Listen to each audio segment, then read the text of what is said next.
German ഇനി റിസൾട്ടുകൾ എടുത്ത് പഠിക്കാം. Neethu's academy, the best language academy in Kerala. Change ആകൂ, വേറൊരു റേഞ്ച് ആകൂ. മൈജി ഫ്യൂച്ചർ. പിന്നെ ഇത് ഷൂട്ട് ചെയ്തു എന്ന് വെച്ച് ടെലികാസ്റ്റ് ചെയ്യണമെന്നില്ല. ഷൂട്ട് ചെയ്യുന്നത് അവരുടെ സ്പെസിഫിക്കേഷൻസിനും അവർ വെക്കുന്ന ബെഞ്ച് മാർക്കിനും ഒപ്പം എത്തിയില്ലെങ്കിൽ മൊത്തത്തിൽ കില്ല് ചെയ്ത് കളയാം, അല്ലെങ്കിൽ ആ പോർഷൻ റീഷൂട്ട് ചെയ്യേണ്ടി വരും. ഒന്ന് സ്ക്രിപ്റ്റ് സബ്മിറ്റ് ചെയ്ത് കഴിഞ്ഞാൽ പിന്നെ അതിനകത്ത് ഡ്രാസ്റ്റിക് ആയിട്ടുള്ള ചേഞ്ചസ് വരുത്താൻ പാടില്ല. കാരണം അപ്രൂവ് സ്ക്രിപ്റ്റ് വേണം നമ്മൾ ഷൂട്ട് ചെയ്യാൻ. അത് അല്ല, അത് പക്ഷേ ഇനി ഡയലോഗ്സ് ഒക്കെ മാറുകയാണെങ്കിൽ തന്നെ മെയിലൊക്കെ ചെയ്യണം. അങ്ങനത്തെ ഡയലോഗ്സ് അല്ല, അതല്ലെങ്കിലും ചെയ്യാം. എനിക്കത് പൊതുവിൽ ഇഷ്ടമുള്ളൊരു പരിപാടി. ഞാനത് കഴിവ് അനുവദിക്കാറില്ല. വളരെ അവർ പറയുന്നത് അങ്ങനെ ക്ലിയർ ആണ്, അത് കറക്റ്റ് ആണെന്ന് തോന്നിയാലല്ലാതെ ഈ സ്പോട്ടിലൊരു ഡയലോഗ് അങ്ങോട്ട് പറയും ഇങ്ങോട്ട് കയറ്റി പറയാം എനിക്കത് ഇഷ്ടമുള്ള പരിപാടിയല്ല. അപ്പം അതും ഉണ്ടാവില്ലേ, ഗിവ് ആൻഡ് ടേക്ക് ഉണ്ടാവും, ഇംപ്രവൈസേഷൻസ് ഉണ്ടാവും. എങ്കിലും അവിടെ ഒന്ന് ഫില്ല് ചെയ്ത് പോലെ ഇവിടെ നിന്ന് ഫില്ല് ചെയ്ത ആ പരിപാടിയില്ല. അത് സിനിമയിലും ഇല്ല, ഇവിടെ ഇല്ല. നമ്മുടെ യാത്രയിൽ അങ്ങനെ ഒരു സംഭവമില്ല. ഒരുപാട് പേരുണ്ട്. എനിക്ക് ബേസിക്കലി അത് എൻ്റെ ആ മേക്കിങ്ങിനെ എഫക്ട് ചെയ്യും. അല്ലെങ്കിൽ അതിന്റെ ഒരു താളമുണ്ടല്ലോ ഇതിനൊരു. ശരിക്കും പറഞ്ഞാൽ ഇവൻ എനിക്ക് ആക്ടർ എന്നുള്ള നിലയിലും എനിക്ക് തോന്നിയ പോലെ അങ്ങ് ഇംപ്രവൈസ് ചെയ്ത് വേറെ ഡയലോഗ് പറയുന്നത്, അൺലെസ് ആ സിനിമ മൊത്തം അങ്ങനെയാണ്, മൊത്തം നമ്മൾ ആ ഒരു അപ്രോച്ചിലാണ് എടുക്കുന്നതൊക്കെ പറയുമ്പോൾ ഓക്കെ. അല്ലാതെ എനിക്ക് ശരിക്കും എഴുതി വെച്ചത് അവരുടെ ഒരു ചിന്ത, എഴുതിയ ആളാ അതിനെ തന്നെ പരമാവധി പറയാൻ ശ്രമിക്കണമെന്നാണ് എനിക്ക് പറ്റുന്നില്ലെങ്കിലും ഞാനത് പറഞ്ഞ് എത്തിക്കണം എന്നാണ് ഞാൻ ആഗ്രഹിക്കുന്നത്. ഒരു നടി എന്ന നിലയിൽ എനിക്കും അതാണ് ഇഷ്ടം. പിന്നെ ഒട്ടും പറ്റത്തില്ല, പിന്നെ നമുക്ക് ഒട്ടും ഇത് ഇങ്ങനെയാണ്, ഇത് എന്തെങ്കിലും കൺഫ്യൂഷൻ വരാൻ ചില സമയം. അപ്പൊ നമ്മൾ ഡയറക്ടറോട് സംസാരിക്കുന്നു അല്ലെങ്കിൽ റൈറ്ററോട് സംസാരിക്കുന്നു, അപ്പൊ നമുക്ക് അത് കിട്ടിയാൽ തീരെ നമ്മളെ കൊണ്ട് പറ്റുന്നില്ല പെർഫോം ചെയ്യുമ്പോൾ പ്രശ്നം അങ്ങനെയൊക്കെ ഉള്ളപ്പോഴേ മാറ്റാൻ, അല്ലാതെ ആ എഴുതി വെച്ചതിന്റെ താളം തന്നെ വരണം എന്നൊക്കെയാണ് എനിക്ക്. കാരണം ഒരു സീനിന്റെ മൊത്തം ടെമ്പോ പോകാൻ ഒരൊറ്റ ഡയലോഗ് പുറത്തു, ഒരു നോട്ടം മാറിയാൽ മാറും. അപ്പൊ ഇംപ്രവൈസ് ചെയ്യുന്ന ആൾക്കാർക്ക് ഇതിനെപ്പറ്റി കൃത്യമായിട്ടുള്ള ധാരണ ഇല്ലെങ്കിൽ അത് മൊത്തം കുളമാവും. ചില സമയം നന്നാവുകയും ചെയ്യാം. കാരണം ഇത് ചെയ്യുന്ന ആൾക്കാർക്ക് അതിനെപ്പറ്റി കൃത്യമായിട്ടുള്ള എന്നെക്കാളും ജഡ്ജ്മെന്റ് ഉണ്ടാവണോ? അതെ, എനിക്ക് വലിയ ജഡ്ജ്മെന്റ് ഉള്ള ആളെന്നല്ല ഞാൻ പറഞ്ഞത്. ആ സബ്ജക്റ്റിൽ എനിക്കുള്ള ജഡ്ജ്മെന്റിനെ നമുക്കൊരു ജഡ്ജ്മെന്റ് ഉണ്ടല്ലോ, അപ്പൊ അതിനപ്പുറത്തേക്കുണ്ടെങ്കിൽ അത് നിൽക്കാൻ പറ്റുള്ളൂ. അത് കൃത്യമാണ് മറുപടി. പിന്നെ ആർട്ടിസ്റ്റിന്റെ സെൻസിബിലിറ്റീസ് വേറെയാണ്. അവർ ഞാൻ കാണുന്ന പോലെ ആയിരിക്കില്ല കാണുക, അവർ വേറെ രീതിയിലും കൂടി ഇതിനെ വായിക്കും. അപ്പം അവർക്ക് മാത്രം തരാൻ പറ്റുന്ന ചില സാധനങ്ങളുണ്ട്, അത് ചിലപ്പോൾ എനിക്ക് കിട്ടിക്കൊള്ളണമെന്നില്ല. ഞാൻ എപ്പോഴും ഡയറക്ടറുടെ സൈഡിൽ നിന്നായിരിക്കും കൂടുതൽ എൻ്റെ ചിന്ത പോവുക. ഇവരിതിനെ മറ്റൊരു രീതിയിൽ കൂടെ വ്യാഖ്യാനിക്കാൻ പറ്റും ഇവർക്ക്. അപ്പൊ അത് ചിലപ്പോൾ ബെറ്റർ ആവാൻ സാധ്യതയുണ്ട്. അതെ, അത് ചോദിക്കാനുള്ള സ്പേസ് ഉള്ളത് നല്ലതാണ്. ചിലപ്പോൾ നമുക്ക് ചില ഡയറക്ടേഴ്സ് കേൾക്കും, നിതിൻ ഇല്ലടി അത് അങ്ങനെ ചെയ്യാത്തത്, അത് ഇങ്ങനെ. അപ്പൊ ശരി, അപ്പൊ ഞാനും അപ്പോഴോ അങ്ങനെ പറ്റില്ലല്ലോ. പക്ഷെ ആ സ്പേസ് ഉള്ളത് നല്ലതാണ്. ചിലപ്പോ ഈ പറഞ്ഞ അതുകൊണ്ട് അത് ബെറ്റർ ആവാം. പക്ഷെ അങ്ങനെ എല്ലാം മാറ്റിയ ചിലപ്പോൾ മൊത്തത്തിൽ താളം മാറുന്ന എനിക്ക് തോന്നിയിട്ടുണ്ട്. ഈ എഴുതി വെച്ചിട്ട് നമ്മൾ വായിക്കുമ്പോൾ ഒരു താളം ഉണ്ട്, അത് ഒരുപാട് ഇമ്പ്രൂവ് ചെയ്താൽ അത് മാറുന്നായിരിക്കും. അതെ അതെ. ഈ കനി എങ്ങനെയായിരുന്നു? ലൊക്കേഷൻ എങ്ങനെയാണ്? ഈ കാണുന്ന പോലെയാണ് കനിയെ കുറിച്ച് നമ്മൾ ലൊക്കേഷൻ എന്നല്ല, കനി എല്ലായിടത്തും ഈ കാണുന്ന പോലെ തന്നെ, വലിയ മാറ്റമൊന്നുമില്ല. പണ്ടേ അറിയാം കനിയെ പറ്റി. ഈ പറഞ്ഞ പോലെ നമ്മൾ ഇതിനോട് മുമ്പുള്ള ഇന്റർവ്യൂസിലൊക്കെ ഇന്റർവ്യൂവേഴ്സിന് ഉള്ള കനിയെ പറ്റി ഒരു പിക്ചർ ഉണ്ട്, അത് തന്നെ ആയിരിക്കും പൊതുജനത്തിനുള്ള പിക്ചർ. കനി എനിക്ക് വളരെ കംഫർട്ടബിൾ ആണ് വർക്ക് ചെയ്യാനും. ഈ പറഞ്ഞ പോലെ അങ്ങനെ വർക്ക് ചെയ്യാണ്. അവരെ വിളിക്കുക, അവര് ലേറ്റായോ അല്ലെ കനി വന്ന് നിന്നിട്ട് ഷോട്ട് റെഡി ആയില്ല, അങ്ങനെയൊക്കെ ചിലപ്പം പലർക്കും വിഷയമുണ്ട്. കനിക്ക് അങ്ങനെയൊന്നുമില്ല. കനി നമ്മുടെ കൂടെ തന്നെ, കനി ഷൂട്ട് കഴിഞ്ഞാലും ചിലപ്പോൾ ഞങ്ങൾ അവിടെ രാത്രിയൊക്കെയാണ് ഞങ്ങളെല്ലാം കൂടെ അവിടെ വാചം അടിച്ചിരിക്കുന്നുണ്ട്, ഷോട്ട് ഇടില്ല, എന്നാൽ പിന്നെ അത് കഴിഞ്ഞിട്ട് പോവാം എന്നൊക്കെ പറഞ്ഞ് വളരെ ഫ്രണ്ട്ലി ആയിട്ട്. ചില നിലപാടുകൾ വ്യക്തമാക്കുന്നുകൊണ്ടായിരിക്കും ആൾക്കാർക്ക് കനിയെപ്പറ്റി, കനി ഇങ്ങനത്തെ ഒരു വ്യക്തിയാണ്. പിന്നെ മൈത്രേയൻ, അവരുടെ ലൈഫ്, ഇതെല്ലാം കൂടെ വെച്ച് വരുമ്പോൾ കനിക്കൊരു പ്രത്യേക പരിവേഷം ജനങ്ങൾ കൊടുക്കും.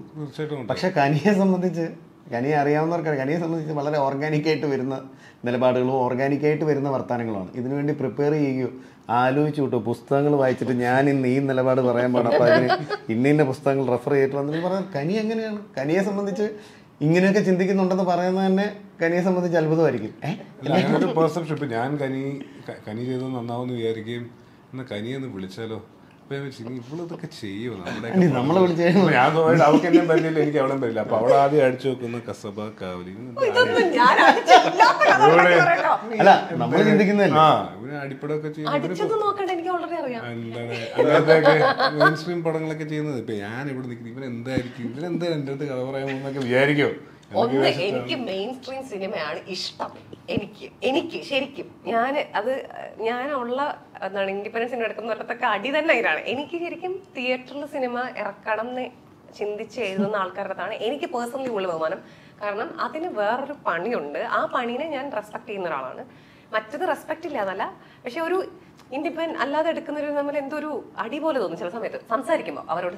അപ്പൊ ഞാൻ അങ്ങനെയല്ല, ഇത് രണ്ടിൻ്റെതായ പണിയാണ്. പക്ഷെ എനിക്ക് പേഴ്സണലി ആളുകൾ കാണണം, അതിനൊരു വേറൊരു സ്ട്രക്ചർ. ഇപ്പൊ നേരത്തെ പറഞ്ഞില്ലേ ഒരു എപ്പിസോഡിനുള്ള ഒരു ആർക്ക്, ഇതൊക്കെ ഞാൻ സിനിമേനെ ചിന്തിക്കുന്ന സ്ഥലം അതാണ്. ക്രാഫ്റ്റ് എവിടെ ആയിരിക്കണം, ഒരാള് നമ്മൾ കണ്ടുപിടിക്കുമ്പോൾ നമ്മൾ ഇങ്ങനെ ആവണം, ഇതൊക്കെ എഴുതുന്ന ആൾ ആലോചിച്ച് അതങ്ങനെ കുറെ കാര്യങ്ങളുണ്ട് ഇതില്.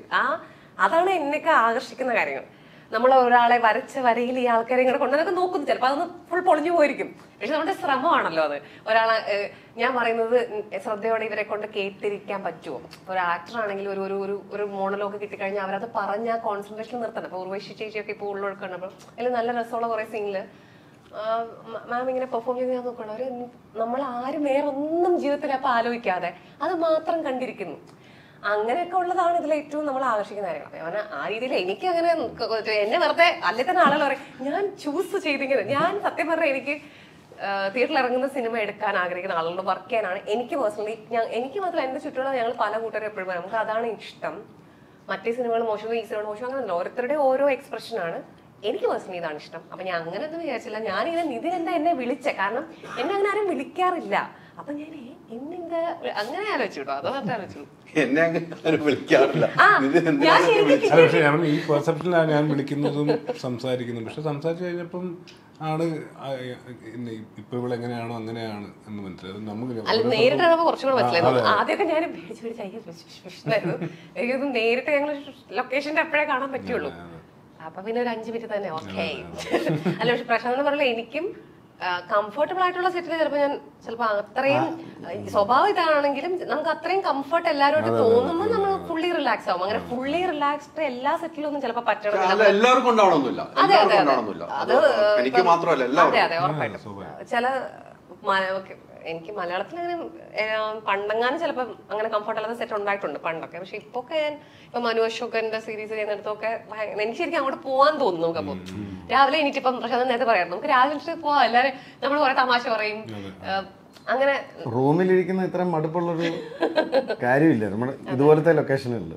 നമുക്ക് ഉച്ചവരെ വർക്കില്ലാന്നൊക്കെ പറയുമ്പോൾ ഇറിറ്റേഷനാണ്. 9 മണിയാകുമ്പോൾ എന്നെ കൊണ്ടുപോകും, ഞാൻ ലൊക്കേഷനിൽ വന്നിരുന്നോളാം എന്ന് പറയാം. സഞ്ജയനോട് ചോദിച്ചു നമ്മൾ എത്ര പ്രാവശ്യം പറഞ്ഞിട്ടുണ്ട്. സുരാജ് ചേട്ടൻ അതുപോലെ ഭയങ്കര പെർഫോമർ ആണല്ലോ. അപ്പൊ ആള് ഈ അഭിനയം കഴിഞ്ഞിട്ടും മൈക്കെടുത്ത് വെച്ചിട്ട് ഞങ്ങൾ എല്ലാവരും പ്രത്യേകിച്ച് കുട്ടനാടും ആലപ്പുഴയൊക്കെ കനിയുടെ എപ്പിസോഡ് ഷൂട്ട് ചെയ്യുമ്പോൾ അവിടെ പലയിടത്തും ഈ കാരവാനൊക്കെ ഊരെ കൊണ്ടുപോകും. അപ്പൊ ഇവര് വന്നു കഴിഞ്ഞാൽ പിന്നെ എല്ലാരും ത്രൂ അപ്പൊ അവിടെ ഉണ്ടാകുന്ന വേറൊരു രസങ്ങളും കാര്യങ്ങളൊക്കെ ഉണ്ട്. എല്ലാരും അങ്ങോട്ടും ഇങ്ങോട്ടും അല്ല കൂട്ടായ്മ ഉണ്ടെങ്കിൽ ഒരു വിജയവും വലുതാണ്. ഇതിനെ അതിനൊന്നും മാറ്റമൊന്നുമില്ല. കൂട്ടായ്മ ഉണ്ടെങ്കിൽ ഒരു സിനിമയ്ക്ക് ഇത്രയോ സിനിമകൾ വർക്ക് ചെയ്തിട്ടുണ്ടല്ലേ, ഒരു കൂട്ടായ്മ ഉണ്ടെങ്കിൽ നമുക്ക് തന്നെ ഒരു സന്തോഷവും എത്ര വൈകിയാലും പ്രശ്നമില്ല. എത്ര ഞാൻ ഏറ്റവും എൻജോയ് ചെയ്ത് ഷൂട്ട് ചെയ്തൊരു സിനിമ അല്ലെങ്കിൽ സീരീസ് ഇതായിരിക്കും. കഴിഞ്ഞ 2 സിനിമകളെക്കാളും അത് എൻജോയ് ചെയ്തില്ലെന്നല്ല, പക്ഷെ ഏറ്റവും കൂടുതൽ പെട്ടെന്ന് തീർന്നു പോയല്ലോ എന്ന് തോന്നുന്നു. സിനിമയ്ക്ക് പിന്നെ വേറെ കുറെ ടെൻഷൻസ് ഉണ്ട്. ഇതൊരു സിനിമ എന്ന് പറയുമ്പം അത് റിലീസ് ചെയ്യണം, ഇതിന്റെ ഓഡിയൻസിന്റെ റിയാക്ഷൻ എന്ത് വരും, ഇത് കളക്ഷൻ വരുമോ, നമ്മൾ പറയുന്ന ബഡ്ജറ്റിൽ തീർക്കാൻ പറ്റുമോ, ഇത് കഴിഞ്ഞിട്ട് ഡിസ്ട്രിബ്യൂഷൻ, തിയേറ്ററുകൾ, പ്രൊമോഷൻ, കുറേ ടെൻഷൻസ് ഉണ്ട്. ഇതിൽ അത്ര ടെൻഷൻസ് ഇല്ല. കാരണം ഇതൊരു പ്ലാറ്റ്ഫോമിൽ ആ പ്ലാറ്റ്ഫോമിന്റെ സപ്പോർട്ട് കൂടിയാണ് നമ്മൾ ചെയ്യുന്നത്. ഇപ്പൊ പ്രൊമോഷൻസ് കാര്യങ്ങൾ ഷൂട്ടിംഗ് എക്സ്പീരിയൻസ് മറ്റേ ടെൻഷൻ ഇപ്പൊ ആൾക്കാർക്ക് ഇഷ്ടപ്പെടും എന്നുള്ള ടെൻഷൻ നമ്മുടെ ഉള്ളിലുണ്ട്. അതുണ്ട്. ഷൂട്ട് ചെയ്യുന്ന സമയത്ത് അത് ഏറ്റവും എൻജോയ് ചെയ്ത് ഷൂട്ട് ചെയ്യാന്നുള്ളതുണ്ട്. വർക്ക് ഭയങ്കര ഹെക്റ്റിക് ആയിട്ട് നടക്കുമ്പോൾ പോലും നമ്മളൊക്കെ റിപ്പീറ്റ് ചെയ്യാം അടുത്ത പ്രോജക്റ്റ് അപ്പോൾ ഇതോടെ സന്തോഷം ചെയ്യാം അതെ സന്തോഷം വേണമെന്നുണ്ടെങ്കിൽ ഇതുപോലെ അവർ റെഡിയാണ്, പിടിച്ചാൽ മതി. അവർ റെഡി ആയിട്ടേക്കാണ് ഇങ്ങനെ സന്തോഷങ്ങൾ തരുന്ന മുഹൂർത്തങ്ങൾ തരാം. എല്ലാ സന്തോഷത്തിന് എന്തെങ്കിലും കുറവുണ്ടെങ്കിൽ ഞങ്ങൾ വിളിച്ചോളൂ. പുതിയൊരു പരസ്യമായി നിതിന് സന്തോഷം നിങ്ങൾക്ക് കുറവുണ്ടെങ്കിൽ ഞങ്ങൾ വിളിച്ചോളൂ. ആ ടൈമിൽ വെച്ചിട്ട് പരസ്യം ആയിക്കോട്ടെ.